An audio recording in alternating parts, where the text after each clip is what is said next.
ಕರ್ನಾಟಕದ 3 ಕ್ಷೇತ್ರಗಳಲ್ಲಿ ಉಪಚುನಾವಣೆ ನಡೆದಾಗಿದೆ. ಸದ್ಯ ರಾಜ್ಯದ ಜನರ ಗಮನ ಎಲ್ಲ ಹೈ ವೋಲ್ಟೇಜ್ ಕ್ಷೇತ್ರವಾಗಿರೋ ಚನ್ನಪಟ್ಟಣದಲ್ಲಿ ಯಾರು ಗೆಲ್ತಾರೆ ಅನ್ನೋದ್ರ ಮೇಲೇನೆ ಇದೆ. ಕುಮಾರಸ್ವಾಮಿ ಅವರ ಮಗ ನಿಖಿಲ್ ಹಾಗೆ ಕಾಂಗ್ರೆಸ್ ಸ್ಪರ್ಧಿ ಸಿಪಿ ಯೋಗೇಶ್ವರ್ ನಡುವಿನ ಈ ಯುದ್ಧದಲ್ಲಿ ಗೆಲ್ಲೋರು ಯಾರು ಅನ್ನೋದ್ರ ಬಗ್ಗೆನೇ ಲೆಕ್ಕಾಚಾರ ಜೋರಾಗಿ ನಡೀತಾ ಇದೆ.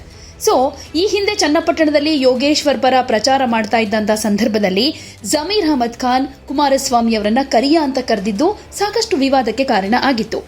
ಈಗ ಕಾಂಗ್ರೆಸ್ನ ನಾಯಕಿ ತೇಜಸ್ವಿನಿ ಗೌಡ ಅವರು ಕುಮಾರಸ್ವಾಮಿ ವೈಯಕ್ತಿಕ ವಿಚಾರದ ಬಗ್ಗೆ ಕೂಡ ವೈಯಕ್ತಿಕ ಹೇಳಿಕೆ ಕೊಟ್ಟಿರೋದು ಈಗ ಮತ್ತೊಂದು ವಿವಾದ ಪಡೆದುಕೊಳ್ತಾ ಇದೆ. ಕಾಂಗ್ರೆಸ್ ವಕ್ತಾರೆ ತೇಜಸ್ವಿನಿ ಗೌಡ ಮಾಜಿ ಸಿಎಂ ಕುಮಾರಸ್ವಾಮಿ ಅವರ ವಿರುದ್ಧ ಕಿಡಿಕಾರಿದ್ದಾರೆ. ಮೀಸಲಾತಿ ಬಗ್ಗೆ ಮಾತನಾಡೋ ಟೈಮ್ನಲ್ಲಿ ಎಲ್ರಿಗೂ ಸಮಾನ ಶಿಕ್ಷಣ ಸವಲತ್ತು ಸಿಗೋ ತನಕ ಮೀಸಲಾತಿ ಇರಬೇಕು ಅಂತ ಹೇಳಿದ್ರು.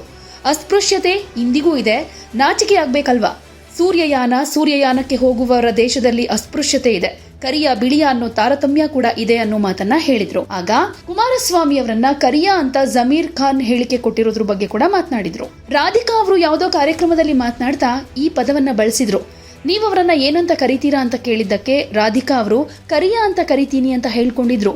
ಅವರು ಕರಿಯ ಅಂದ್ರೆ ಓಕೆ ಅನ್ನೋರು ಜಮೀರ್ ಕರಿಯ ಅಂತಂದ್ರೆ ಯಾಕಿಷ್ಟೊಂದು ಮಾತನಾಡ್ತಾರೆ ಅಂತ ಟಾಂಟ್ ಕೊಟ್ಟಿದ್ದಾರೆ. ತೇಜಸ್ವಿನಿ ಗೌಡ ಅವರ ಕಣ್ಣು ಕೂಡ ಚನ್ನಪಟ್ಟಣ ಕ್ಷೇತ್ರದ ಮೇಲಿತ್ತು. ಉಪಚುನಾವಣೆ ಘೋಷಣೆಯಾಗ್ತಾ ಇದ್ದ ಹಾಗೆ ಕಾಂಗ್ರೆಸ್ ಟಿಕೆಟ್ ತಮಗೆ ಕೊಡಬೇಕು ಅಂತ ಈ ಹಿಂದೆ ಸಿದ್ದರಾಮಯ್ಯನವರಿಗೆ ಪತ್ರ ಕೂಡ ಬರೆದಿದ್ರು. ಚನ್ನಪಟ್ಟಣದ ಟಿಕೆಟ್ಗಾಗಿ ಡಿಮ್ಯಾಂಡ್ ಕೂಡ ಮಾಡಿದ್ರು. ಯಾಕೆಂದ್ರೆ ಈ ಹಿಂದೆ 2004ರಲ್ಲಿ ದೇವೇಗೌಡರನ್ನೇ ಸೋಲಿಸಿದ್ದವಳು, ಕ್ಷೇತ್ರದ ಜನರ ಒಡನಾಟ ನಾಡಿ ಮಿಡಿತ ಚೆನ್ನಾಗಿ ಗೊತ್ತಿದೆ, ನನಗೆ ಟಿಕೆಟ್ ಕೊಟ್ರೆ ಗೆದ್ದು ಬರ್ತೀನಿ ಅಂತ ಹೇಳ್ಕೊಂಡಿದ್ರು.